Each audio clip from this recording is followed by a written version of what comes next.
I remember the feeling of the wheels touching down at Asheville Regional Airport.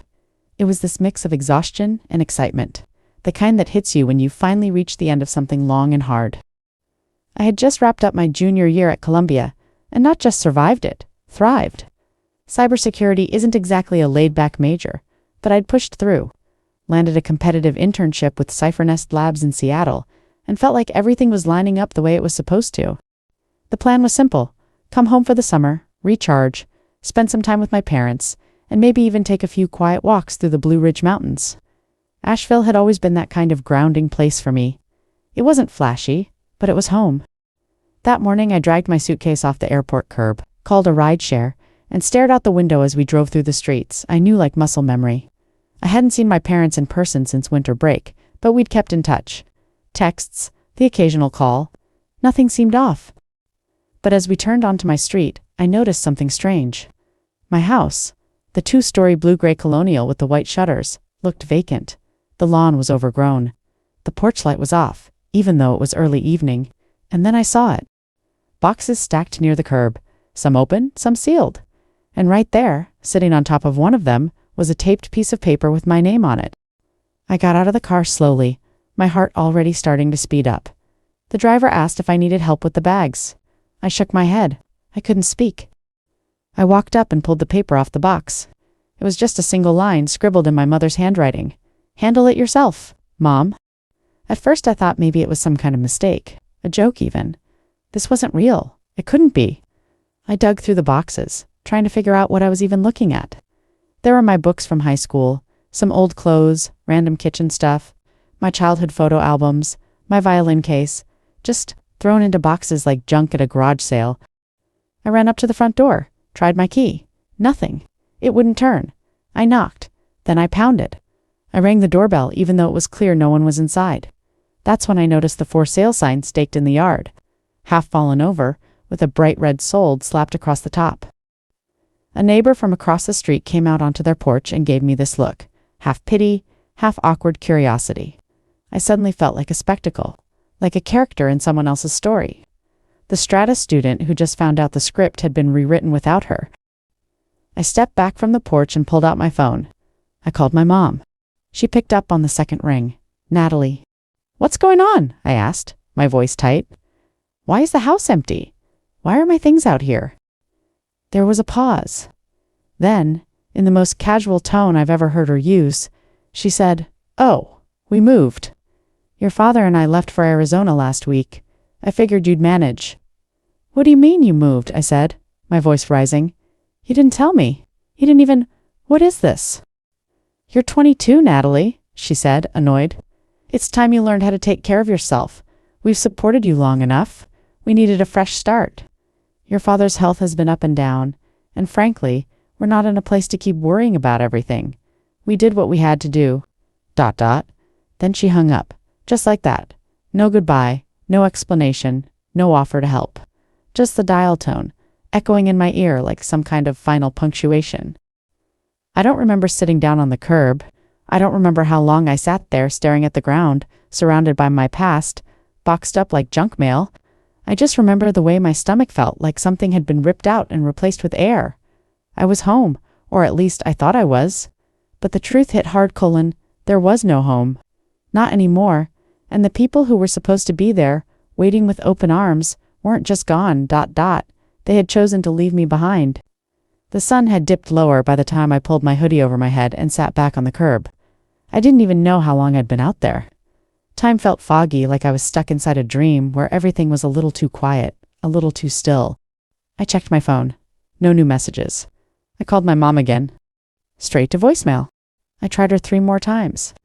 Then I switched to texting, typing out short, frantic lines like, "Where are you? And what's going on?" I even added a "please, just explain." Nothing. I hadn't talked to my dad in a couple weeks, but I figured maybe he didn't even know what was happening. Maybe she'd gone off the rails and he had no idea she'd shut me out like this.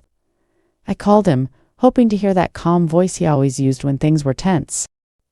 Voicemail? I left one, then another. I kept them short. At first I tried to sound composed. Then I didn't bother. I sat on the curb surrounded by old boxers, trying not to cry because a couple walking their dog kept glancing over. The dog barked at me. They didn't say a word. That was the thing that surprised me. It wasn't just the silence from my parents. It was the way the world around me suddenly felt colder, smaller. I'd lived on that street most of my life. I knew every house, every yard. But now, everyone looked at me like I didn't belong.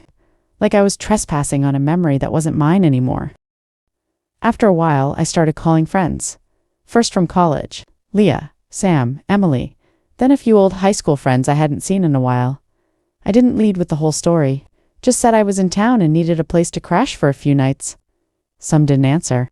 A couple responded, but they were traveling or busy or with family right now, but maybe next week. I kept my voice light, like I was fine.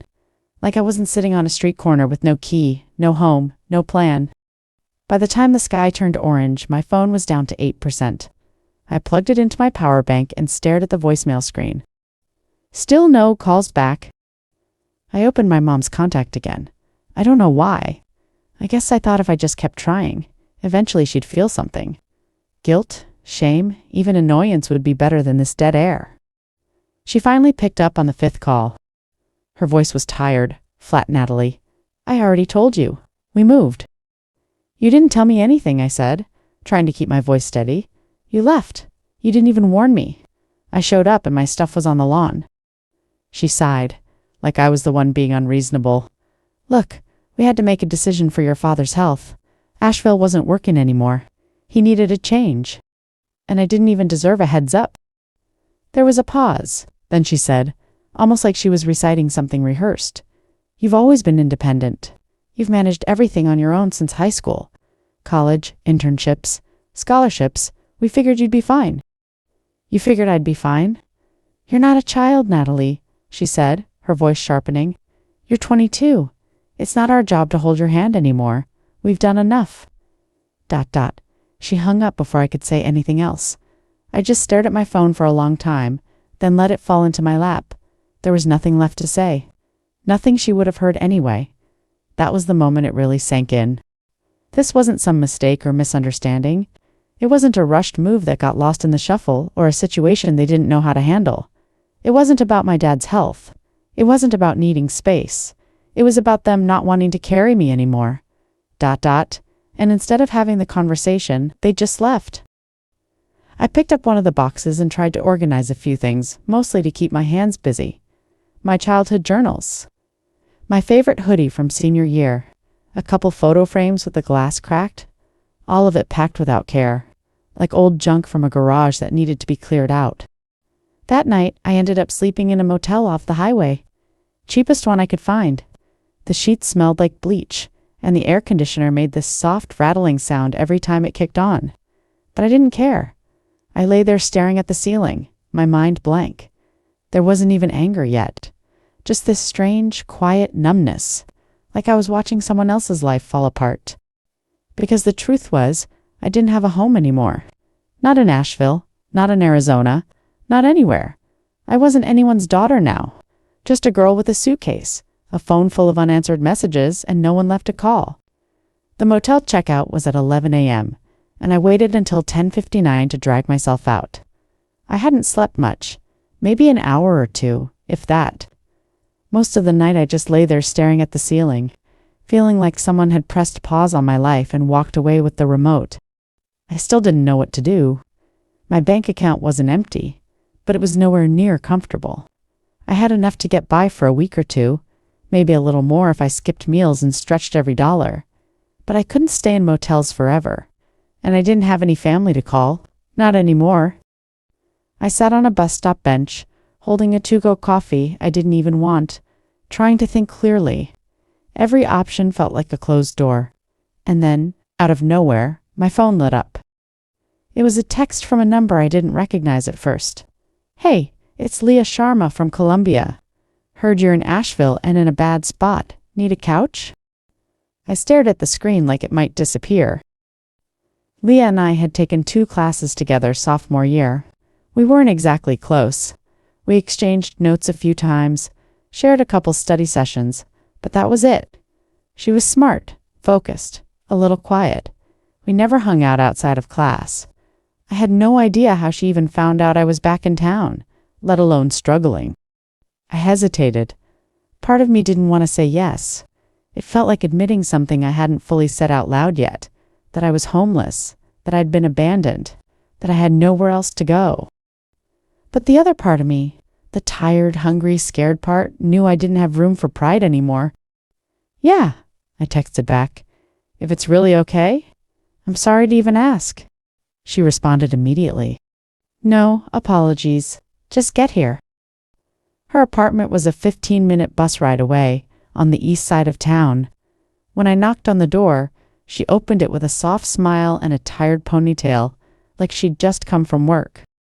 "I only have the couch," she said, stepping aside. "But it's yours for as long as you need." It wasn't much, just a modest one-bedroom with thrift store furniture and a tiny kitchen, but it was warm, safe, real. She handed me a folded blanket and didn't ask a single question about what had happened. Not that night. I cried in the bathroom, quietly with the water running, trying not to make a sound.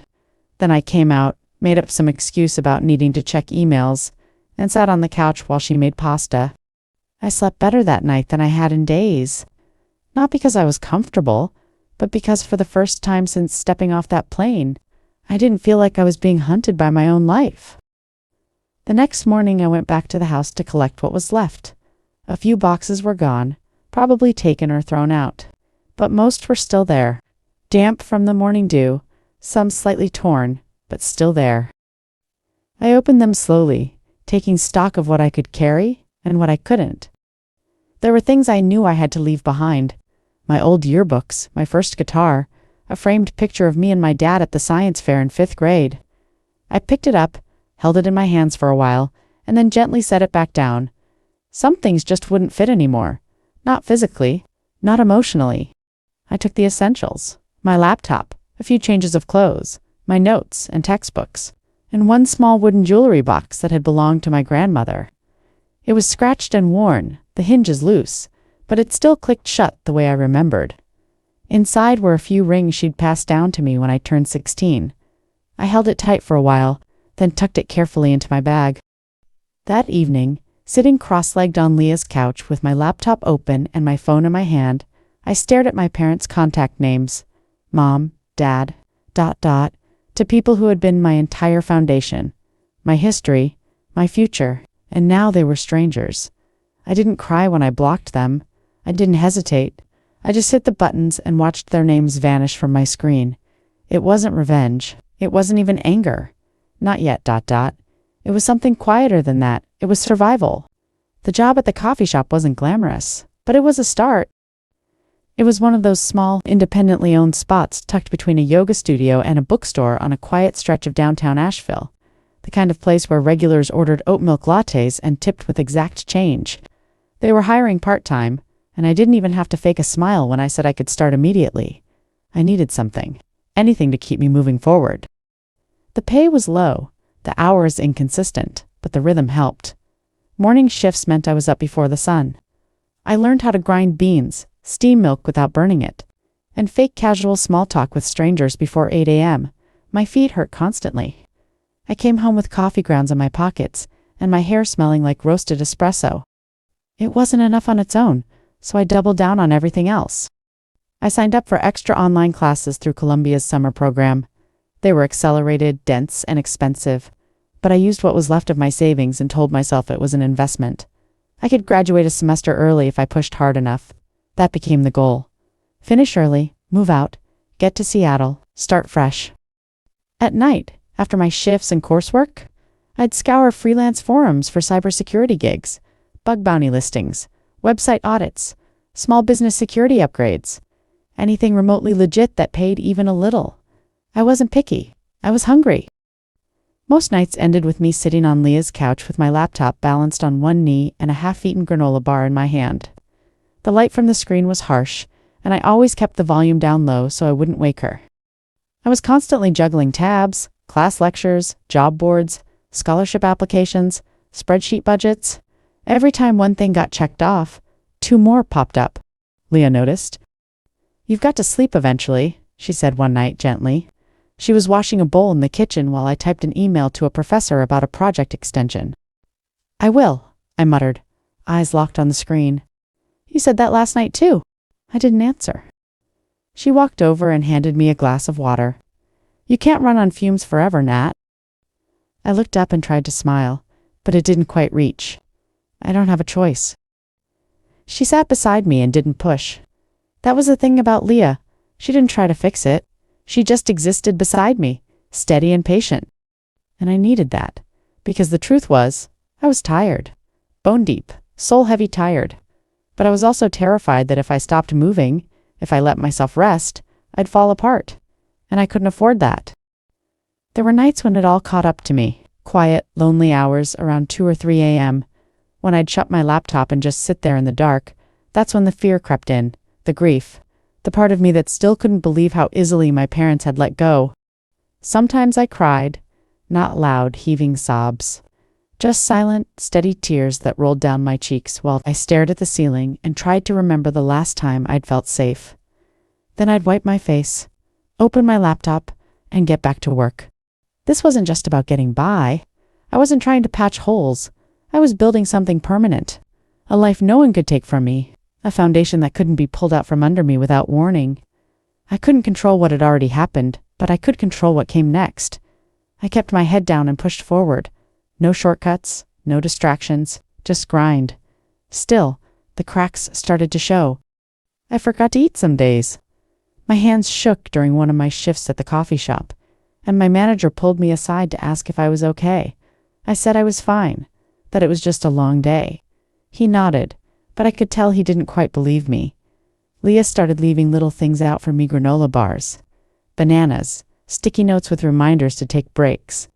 I appreciated it, even when I didn't say anything. I knew I couldn't keep this pace forever, but I told myself I only needed to make it a little longer, just until I could land something steady, just until I could afford rent, just until graduation, just until it's strange how quickly survival can become routine. How you can wake up one day and realize that you haven't taken a deep breath in weeks, that every step you take is calculated, purposeful, and exhausting. But I didn't slow down, because I wasn't just tired of being left behind, I was determined to make sure it never happened again. By mid-July, things had started to settle into a rhythm. It wasn't easy. Nothing about this new version of my life was, but it had structure. Wake up at 5, a few hours of sleep, then repeat. There was something oddly comforting about the routine. It didn't leave a lot of room for feelings, and that was kind of the point. I wasn't healed. I wasn't even close. But I wasn't unraveling either. And for a while, that was enough. Then one afternoon, during the lull between the morning rush and the lunch crowd, I was wiping down tables when one of my coworkers, Brandon, struck up some small talk. "Hey, random," he said casually. "I think I saw your dad at the farmer's market last week." I stopped mid-wipe, cloth frozen in my hand. "What?" He shrugged. "Yeah, I thought it was him. Pretty sure it was Sunday morning. He was at that honey vendor booth near the back." I laughed. Or tried to. It came out weird and sharp. "No, that can't be right." Brandon raised his eyebrows like maybe he'd misread something. "Oh, must have been a look-alike then." I nodded, smiled, went back to wiping, but my mind was already racing. It didn't make sense. My mom had said the move was urgent, health-related, last minute. They'd needed to leave everything behind. I clocked out early that day, told my manager I wasn't feeling great. It wasn't a lie. Back at Leah's, I pulled out my laptop and started digging. First, I checked the public property records. Sure enough, the house had gone under contract almost 2 months ago, long before I flew back. That alone was a gut punch. It meant the decision to leave me out of everything hadn't been rushed. It had been planned. Then I checked Zillow. Their new address showed up under a forwarded piece of mail I'd caught by accident earlier that week. Scottsdale, Arizona. A condo building with a name like something out of a luxury resort brochure. My stomach turned. There were marble countertops, rooftop pools, a golf course view. This wasn't a downsizing. This wasn't a medical emergency. This was an upgrade. Next came social media. My parents weren't big posters, but my mom had a Facebook page she hadn't made private. There was a photo from 2 weeks ago, her holding a glass of wine on a balcony with desert hills in the background. New chapter, new view, desert life. I stared at the screen so long my eyes started to blur. Not to plead, just to confront, she answered on the second ring. Natalie, I know about Scottsdale, I said flatly. I know about the condo. I know you didn't leave because of Dad's health. You've been planning this for months. Double quotes, ... There was a pause, barely a flicker. Then, what are you doing digging around in our business? I'm not digging, I said. I'm connecting dots. And I just want to hear you say it. Say you left me out on purpose. ... Her voice hardened. You were going to figure it out eventually. Honestly, Natalie, this is the best thing that could have happened to you. You needed to grow up. We did what was best for everyone. ... I went silent. Not because I didn't have anything to say, but because I couldn't believe how calm she sounded. How cold. You didn't just forget me, I finally said. You erased me. ... Her tone didn't change. You've always been independent. You'll be fine. ... That was it. That was all she had. I ended the call without another word. I sat there for a long time, staring at my phone. It felt heavier than it should have, like it was carrying everything I didn't want to feel. Then I deleted her contact. Not just from my phone, but from my mind, from my life. I removed the photos, the messages, even the old voicemails I used to save, back when I thought hearing her voice would one day comfort me. There was no more confusion now.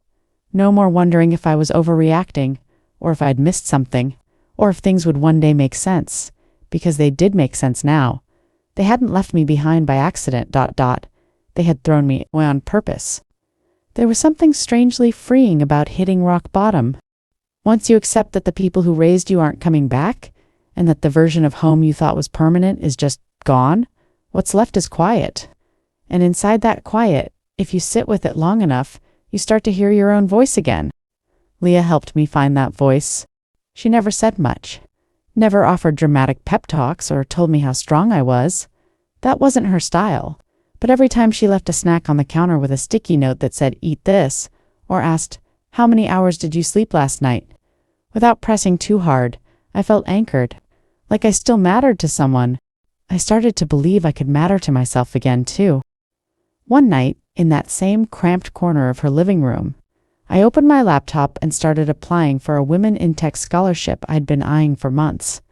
I almost didn't hit submit. I figured there had to be someone out there more qualified, more deserving. But Leah walked past and saw me hesitating. "Just send it," she said, casual. "You already wrote the essay, right?" "Yeah." "Then don't waste it." So I clicked submit. A few weeks later, I got the email. I'd won. Full ride for the year. Enough to cover tuition, books, and even a small stipend for living expenses. I didn't cry. I didn't scream. I just stared at the screen and whispered, "Okay." And for the first time in a long time, it felt like something was finally shifting. The scholarship made it possible to move out, barely. I found a tiny studio apartment about 20 minutes from campus. It was the kind of place where the walls were thin and the water pressure was inconsistent, but it was mine. No one had keys but me. No one could throw my stuff on the lawn.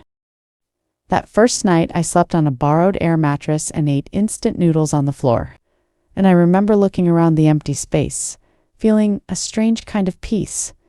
It wasn't much, but it was a beginning. I took on more freelance cybersecurity work, mostly small-time penetration testing jobs for local companies, startups, and nonprofits. The pay wasn't great at first, but the experience was everything. I built a portfolio, logged hours, collected testimonials. I learned how to write invoices, pitch contracts, chase down late payments. Every gig made me sharper. Every client taught me something new. The hustle became my normal. Mornings were coffee and code. Afternoons were lectures and labs. Nights were ramen, red-eye assignments, and quiet satisfaction. I didn't go out much. I didn't have time for distractions. I wasn't rebuilding a life. I was building something entirely new. My professors started noticing. One of them pulled me aside after class and said, "You're operating at a level I usually see in grad students." Another recommended me for a guest research project. Word got around. That's when Cyphernest Labs, the same company I'd planned to intern with, reached out and asked if I'd be willing to start early. Not full-time, but a remote internship leading into the on-site summer program. It was rare or competitive, but they said my name had come up in more than one conversation. I said yes without hesitation. From there I set a new goal: graduate early, 1 full year ahead of schedule. It would take everything: extra courses, sleepless nights, a calendar packed so tight it barely left time to breathe. But I didn't care. I wasn't doing this to prove anything to my parents anymore. I wasn't chasing their approval or waiting for closure that would never come. I was doing it for me. Because I deserved a life that felt like mine, a life that couldn't be taken away, moved overnight, or explained away by cold phone calls. Sometimes, when I walked home from class with my laptop bag slung over my shoulder, I'd pass groups of students laughing or chatting about weekend plans, and I'd feel a little detached, like I lived in a different orbit now. But it didn't make me sad because I wasn't stuck anymore. I wasn't standing still, waiting to be loved the right way, or saved by someone who'd already chosen to leave. I was moving, forward, fast, and completely on my own terms, and I wasn't looking back. By the time fall rolled around, I'd hit a kind of stride. My studio apartment still smelled faintly like paint and cardboard, and the walls echoed when I walked, but it felt like home. I had my routine down to a science class, freelance work, internship calls with Cyphernest, scholarship deadlines, microwave dinners, then crash for a few hours before doing it all again. For once, the pressure didn't feel crushing. It felt earned. There were days I'd walk into the university library just as the sun was rising, headphones in, coffee in hand, and something in my chest would settle. Not because everything was perfect, it wasn't, but because everything was mine. My apartment, my schedule, my choices. I'd rebuilt from nothing and no one could take it away. Which is why, when I saw the missed call from a number I didn't recognize, I almost didn't listen to the voicemail. I trained myself to ignore anything that didn't serve where I was going. Unknown numbers, unsolicited emails, ghosts. But the transcript preview flashed on my lock screen, and a single line jumped out at me. "Natalie, we need to talk. It's important." It was my mother's voice. For a long minute, I just stared at it. My thumb hovered over the delete button. My first instinct was to erase it without thinking, to protect my peace and move on. But something stopped me. I wasn't interested in closure. I'd already given up on that. But I was curious. Why now? I listened to the message once, then again. Her voice was uncharacteristically soft, hesitant, a little breathless. There was no trace of the cold certainty she'd spoken with the last time we'd talked. This wasn't a woman in control. This was a woman unraveling. I didn't call her back. Instead, I opened my laptop and started digging. It didn't take long. My father's name appeared in an early-stage financial fraud thread on Reddit. A whistleblower's post about shady investment firms promising double-digit returns to retirees. There was a company name I didn't recognize, but when I searched the LLC filing, his name was on it. Next came the property records in Scottsdale. The luxury condo had been refinanced 3 times in the past year. I found public liens, civil complaints, a pending IRS audit. Then I checked court filings and found a recent cease and desist order from the Arizona Department of Financial Institutions. This wasn't just poor money management. This was criminal. My father had been running a Ponzi scheme and it was collapsing. Hard? Retirement savings from elderly investors? Gone? Fake financial statements? Promises of guaranteed returns that never existed? The luxury condo, the car, the expensive dinners. They weren't bought with a windfall. They were bought with other people's futures. And now the feds were circling. That's when I realized why she'd called. She didn't want to talk. She didn't want to apologize, or explain, or ask for forgiveness. She wanted me to fix it. A daughter who happened to be a cybersecurity student, who understood how digital footprints could be covered, who knew how to encrypt, scrub, bury. It wasn't a plea for connection. It was a lifeline, a tool, a last-ditch effort to use me one more time. I didn't feel rage. Not right away. I just sat there reading the documents, looking through browser tabs like I was researching some case study for a final paper. Detached, focused. But underneath that calm was something sharper. A cold realization that the same people who had discarded me without hesitation were now crawling back not because they cared, but because they were drowning. They didn't raise me to be strong. They abandoned me and assumed I'd stay broken. They didn't expect that I'd build something better. I pulled up my messaging app, typed out a single sentence. You made your bed. Lie in it. Then I blocked her number again, and this time I didn't second guess it. I didn't save the message. I didn't take a screenshot. I didn't pause to wonder what she'd say next, or whether she'd ever try to call again. It was done. Whatever bond had remained between us, whatever thread I'd quietly left dangling in case she reached back with something real, was gone now, severed with full clarity and no regret, because for the first time, the balance had shifted. They were the ones on the outside, and I wasn't opening the door. It started with a knock at my door. Not loud or frantic, just a firm, deliberate rhythm that cut through the quiet of a Tuesday afternoon. I opened it, still half in work mode, expecting a package delivery or a clipboard solicitor. Instead, there were two people in suits. "Miss Brooks," the woman asked, holding up a badge. "Special Agent Harding, FBI. We'd like to ask you a few questions. Do you have a moment?" My stomach dropped. They were calm and professional, but the undercurrent in their tone was unmistakable. This wasn't casual. This wasn't routine. I let them in. We sat across from each other at the small kitchen table in my studio. Me in sweats, them in pressed suits that looked too clean for the real world. I offered them water. They declined.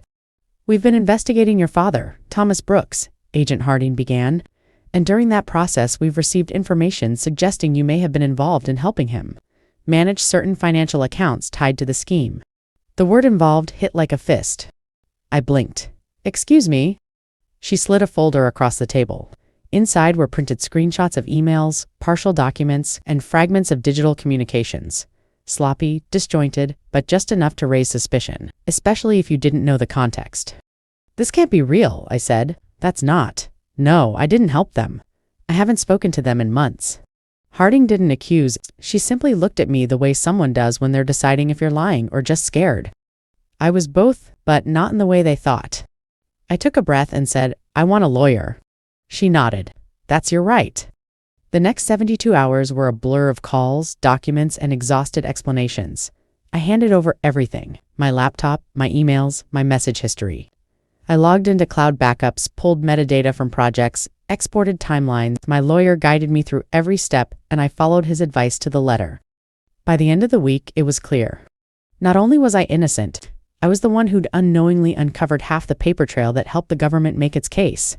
My freelance cybersecurity logs, my archived IP traces, even the investigative steps I'd taken on my own after that voicemail.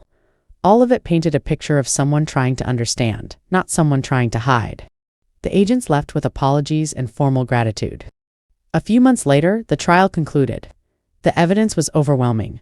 Fabricated returns, falsified reports, millions funneled through shell accounts. My father pled guilty. My mother tried to frame her role as peripheral, but the emails said otherwise. 15 years. No parole. When I read the sentencing online, I didn't cry. I didn't cheer. I just felt light, as if something that had been pressing on my chest for months had finally lifted. The day after the verdict, I submitted my final course assignment and officially graduated, with honors a year ahead of schedule. A week later, I boarded a one-way flight to Seattle. The plane took off smoothly. I didn't look back through the window. I just watched the sky open up in front of me, the clouds unfolding like a road I hadn't known existed when I'd first stepped off that flight home to Asheville. Heart full of hope and arms full of dreams. I thought about that girl sometimes, the one who came back to nothing but cardboard boxes and silence. She didn't know then that betrayal would become her fuel, that everything broken could become the blueprint for something stronger. Seattle looked like freedom before I even landed. Cyphernest Labs sent a car to pick me up. My apartment was small, but modern. My desk overlooked the city skyline, and every day I walked into work, I felt like I belonged in a way I never had anywhere else. Not because I was perfect, because I'd earned every piece of it. No shortcuts. No second chances handed out by people who thought I owed them for being born. Just me building a life, brick by brick, bite by bite. Sometimes I still get emails from people back home, distant acquaintances, former classmates, Every now and then, someone asks about my parents or says they heard what happened. I never answer because that part of my life is over. Buried, not forgiven, but finished. And this is my beginning. They tried to erase me.